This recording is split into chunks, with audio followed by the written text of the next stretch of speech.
Now Egypt का मसला तो हल हो चुका था, लेकिन अब खलीफा उस्मान की जिंदगी का सबसे बड़ा वाकया पेश आने वाला था, क्योंकि पहली बार दुनिया के मुसलमान कुरान की किरत के बारे में एक दूसरे से लड़ने लगे थे, जिसके बाद हजरत उस्मान दुनिया का पहला यूनाइटेड कुरान बना, जिसे आज तक पूरी दुनिया पढ़ती है।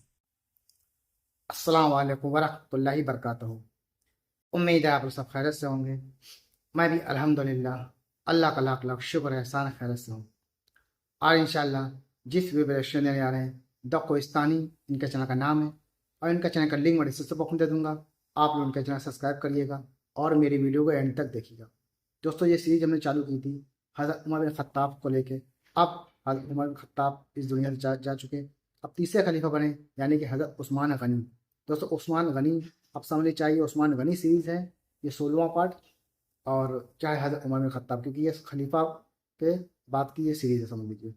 पहले हज़रत अबू बकर सिद्दीक, दूसरे हज़रत उस्मान बिन खत्ताब, हज़रत उमर बिन खत्ताब, तीसरे हज़रत उस्मान गनी। तो ये सीरीज़ का 16वां पार्ट। इसका आगे का हम लोग देखेंगे कि उनके बाद हज़रत उमर बिन खत्ताब का खिलाफत किस तरह से हज़रत उस्मान गनी ने चलाई, और पर्शियन एम्पायर, रोमन एम्पायर ने किस तरह से सोचा कि लाइए हम फिर से अपने जो हिस्से थे जहाँ जहाँ उमर बिन खत्ताब ने हुकूमत की थी, उनके इलाके छीने थे, वो फिर से वो जंग करके वो इलाके सब वापस लेना चाह रहे थे। तो आइए इसकी आगे की सीरीज़ देखते हैं हम लोग। ये वीडियो एंड तक देखिएगा। वीडियो अच्छी लगा करे तो उसको शेयर ज़रूर किया करिए। तो चलिए बिना देरी पहले वीडियो स्टार्ट करते हैं, फिर इंशाल्लाह बात करते हैं। इस्लाम की तीसरी खिलाफत जैसे ही शुरू हुई, रोमन और पर्शियन एम्पायर के बादशाहों ने सोचा कि अब यही वक्त है मुसलमानों की कमर तोड़ने का और उन सारे इलाकों को मुसलमानों से वापस छीनने का जिन्हें हजरत उमर ने इन एम्पायर से फतह किया था। क्योंकि इन बादशाहों का यह ख्याल था कि मुसलमानों की यह खिलाफत सिर्फ हजरत उमर की ताकत से बनी थी और नया खलीफा उस्मान इस खिलाफत को डिफेंड नहीं कर सकेगा। तो सबसे पहले रोमन एम्पायर के बादशाह ने मुसलमानों के सबसे इंपॉर्टेंट इलाके इजिप्ट को छीनने का प्लान बनाया और अपने जनरल मैनुअल को 300 जंगी जहाजों के साथ इजिप्ट की तरफ रवाना की, क्योंकि इजिप्ट दुनिया का सबसे रिच इलाका था और पिछले 600 साल से यहां का सारा गोल्ड और गंदम सीधा रोमन एम्पायर के कैपिटल की तरफ भेजा जाता था। लेकिन अब हजरत उमर की खिलाफत में इजिप्ट को फतह करने के बाद यहां का सारा माल रोमन एम्पायर के बजाय मुसलमानों के कैपिटल मदीना की तरफ जाने लगा, और ये रोमन एम्पायर की इकोनॉमी के लिए एक बहुत बड़ा धचका था। इसीलिए 300 जहाजों में रोमन एम्पायर की बहुत बड़ी फौज मुसलमानों के इजिप्ट की तरफ बहुत तेजी से बढ़ रही थी, और इस फौज से लड़ना कोई आसान काम नहीं था। इसीलिए सारे मुसलमान इजिप्ट को फतह करने वाले सहाबी और जनरल अमर बिन आस की तरफ देखने लगे। लेकिन यहां पर एक बहुत बड़ा मसला था। मुसलमानों के जनरल अमर बिन आस को इस हमले से पहले उनकी पोजीशन से हटा दिया गया था। असल में इससे कुछ ही साल पहले अमर बिन आस रज़ियल्लाहु अन्हु ने हजरत उमर के दौर में पहली बार इजिप्ट फतह की, जिसे हम पूरा एक्सप्लेन कर चुके। इजिप्ट फतह करने के बाद खलीफा उमर रज़ियल्लाहु अन्हु ने अमर बिन आस को पूरे इजिप्ट का गवर्नर बनाया। लेकिन पहले दिन से खलीफा उमर को अपने इस गवर्नर अमर बिन आस रज़ियल्लाहु अन्हु से एक बहुत बड़ी शिकायत थी, और वो शिकायत ये थी कि इजिप्ट दुनिया का सबसे रिच इलाका होने के बाद भी हजरत अमर बिन आस वहां से मदीना की तरफ बहुत कम टैक्स भेज रहे थे, और हजरत उमर इस बात से बिल्कुल भी खुश नहीं थे। बट इस सब के बाद भी हजरत उमर ने अपनी खिलाफत के आखिरी दिन तक अमर बिन आस को उनकी पोजीशन से नहीं हटाया।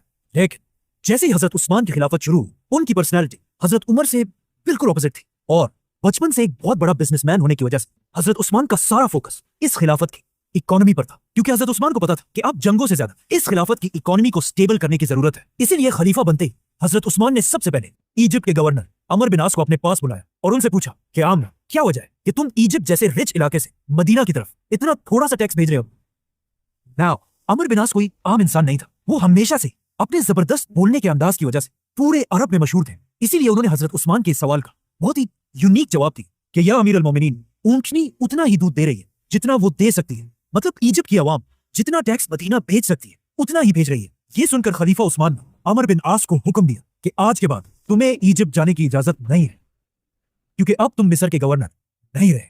और उनकी जगह खलीफा उस्मान ने एक छोटे गवर्नर अब्दुल्ला बिन साद बिन अबी सरा को पूरे इजिप्ट का गवर्नर बनाया, जो हजरत उस्मान के कजन और रजाई भाई भी थे, और उनका ताल्लुक भी हजरत उस्मान की तरह बनु उमैया से था। अब्दुल्ला बिन साद ने इजिप्ट का गवर्नर बनते ही वहां का सारा निजाम बिल्कुल बदल दिया, और वहां की आवाम पर टैक्स इतना बढ़ा दिया कि जितना टैक्स अमर बिन आस के जमाने में यहां से मदीना की तरफ जाता था, अब उससे डबल बल्कि ट्रिपल टैक्स मदीना के खजाने में जमा होने लगा। ये सुनकर हजरत उस्मान ने एक बार फिर अमर बिन आस को अपने पास बुलाया और उन्हें कहा कि क्या तुम जानते हो ऊंटनियां तुम्हारे बाद बहुत ज्यादा दूध देने लगी हैं। मतलब ईजिप्ट से मदीना की तरफ टैक्स बहुत ज्यादा बढ़ चुका है। ये सुनकर अमर बिन आस ने कहा कि यस, ये बात बिल्कुल सही है, लेकिन ऊंटियां दूध तो ज्यादा दे रही हैं, लेकिन इन ऊंटनियों के बच्चे मर रहे हैं। मतलब नए गवर्नर अब्दुल्ला बिन साद ने जो टैक्सेस वहां के लोगों पर लगाए हैं वो इजिप्ट की आवाम पर एक बहुत बड़ा जुल्म है। और ये बात बिल्कुल सही थी, क्योंकि अब्दुल्ला बिन साद के इन नए टैक्सेस ने इजिप्ट की आवाम को इतना तंग कर दिया था कि आहिस्ता आहिस्ता इजिप्ट के लोग मुसलमानों की इस खिलाफत से नफरत करने लगे। और वहां के लोग पहली बार ये सोचने लगे कि किस तरह मुसलमानों की इस खिलाफत से अपनी जान छुड़ाएं। आखिर एक दिन इजिप्ट के सबसे बड़े शहर अलेक्जेंड्रिया के लोगों ने मिलकर एक बहुत ही सीक्रेट लेटर लिखा उस वक्त के सुपर पावर रोमन एम्पायर के बादशाह के नाम, जिसमें उन्होंने लिखा कि यही वक्त है मुसलमानों की इस खिलाफत पर हमला करने का। और जैसे ही आपकी फौजें मुसलमानों पर हमला करेंगी, इजिप्ट की पूरी आवाम मुसलमानों के खिलाफ बगावत कर देगी। इसीलिए without wasting any time Roman empire के बादशाह ने 300 जंगी जहाज, तलवारों, तीरों और अपनी फौज से भरकर मुसलमानों से जंग के लिए रवाना की। जैसे ही रोमन एम्पायर की फौज इजिप्ट के सबसे बड़े शहर अलेक्जेंड्रिया तक पहुंची, वहां की आवाम ने इन्हें देखकर मुसलमानों के खिलाफ बगावत कर दी और वो रोमन्स के साथ मिलकर मुसलमानों की फौज को मारने लगे। और बहुत ही आसानी से उन्होंने अलेक्जेंड्रिया जैसी इंपॉर्टेंट सिटी मुसलमानों से छीन ली। सिर्फ कुछ ही मुसलमान ऐसे थे जो बहुत मुश्किल से अपनी जान बचाकर अलेक्जेंड्रिया से भाग गए और सीधा इजिप्ट के कैपिटल की तरफ गए और जाकर वहां मुसलमानों के गवर्नर अब्दुल्ला बिन साद को बताया कि पूरे इजिप्ट में मुसलमानों के खिलाफ एक बहुत बड़ी बगावत हो चुकी है।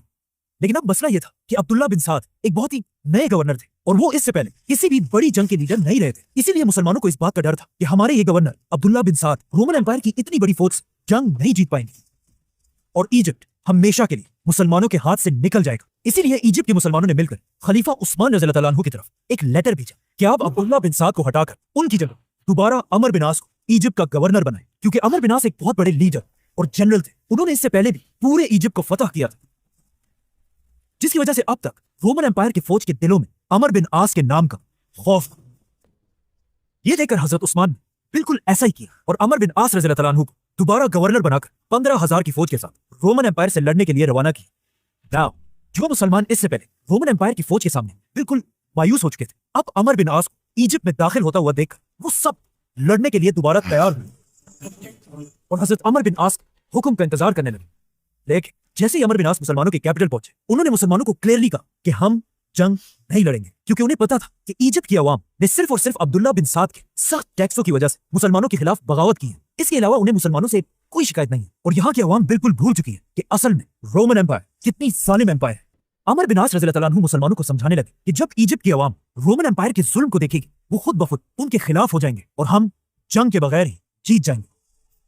जो हजरत अमर बिन आस ने कहा था एग्जैक्टली ऐसा ही हुआ। रोमन एम्पायर इजिप्ट पर हमले के बाद यहाँ के हजारों इनोसेंट लोग मारने लगे, उनके दुकानों और घरों को लूटने लगे और इवन उनकी औरतों और बच्चों को भी नहीं छोड़ा। इसी तरह जुल्म करते हुए जैसे ही रोमन एम्पायर की फौज मुसलमानों के कैपिटल के करीब पहुंची, वो इस वक्त तक यहाँ की आवाम पर इतना जुल्म कर चुकी थी कि अब हालात बिल्कुल बदल चुके थे। मतलब इजिप्ट की सारी आवाम रोमन एम्पायर को छोड़कर मुसलमानों के साथ मिल चुकी थी। ये देखकर अमर बिन आस फाइनली मुसलमानों को हमले का हुक्म दिया और आखिर एक बहुत खतरनाक जंग के बाद मुसलमान ये जंग जीत गए और रोमन एम्पायर की फौज हमेशा के लिए इजिप्ट को छोड़कर भाग गई।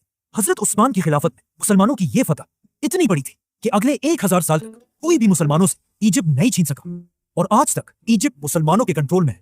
हजरत अमर बिन आस जंग जीतने के बाद वो सारा माल इजिप्ट के लोगों को वापस कर दे जो उनसे लूटा गया था और अब उनका यह ख्याल था कि फाइनली हजरत उस्मान उन्हें इजिप्ट का गवर्नर बनाएंगे। लेकिन हजरत उस्मान ने ऐसा नहीं किया, बल्कि उन्हें एक ऑफर दी कि आज से तुम इजिप्ट के आर्मी चीफ हो गए और अब्दुल्ला बिन साद गवर्नर। लेकिन अमर बिन आस ने उन्हें कहा कि ये तो ऐसी बात है कि गाय के सींग मैं पकड़ूं और उसका दूध कोई और लेकर जाए। और ये कहते ही उन्होंने हजरत उस्मान की ऑफर मानने से इनकार कर दी और इसी तरह हजरत अमर बिन आस ने एक बार फिर पूरा इजिप्ट फतह कर लिया। नाउ इजिप्ट का मसला तो हल हो चुका था, लेकिन अब खलीफा उस्मान की जिंदगी का सबसे बड़ा वाकया पेश आने वाला था, क्योंकि पहली बार दुनिया के मुसलमान कुरान की किरत के बारे में एक दूसरे से लड़ने लगे थे, जिसके बाद हजरत उस्मान दुनिया का पहला यूनाइटेड कुरान बना, जिसे आज तक पूरी दुनिया पढ़ती है। तो दोस्तों, ये था हमारा एक्शन जो आपने देखा, ये सीरीज का 16वां पार्ट। अब इंशाल्लाह ने चाहा तो 17वें पार्ट में बहुत जल्द आपसे मुलाकात करेंगे। दोस्तों बस आपसे गुजारिश है, वीडियो अच्छी लगा करें तो शेयर किया करिए, लाइक किया करें और अपनी कीमती कमेंट बॉक्स में ज़रूर बताया करिए। तो मिलेंगे इंशाल्लाह आपसे फिर हम नेक्स्ट वीडियो में। तब तक के लिए अस्सलाम वालेकुम व रहमतुल्लाहि व बरकातहू।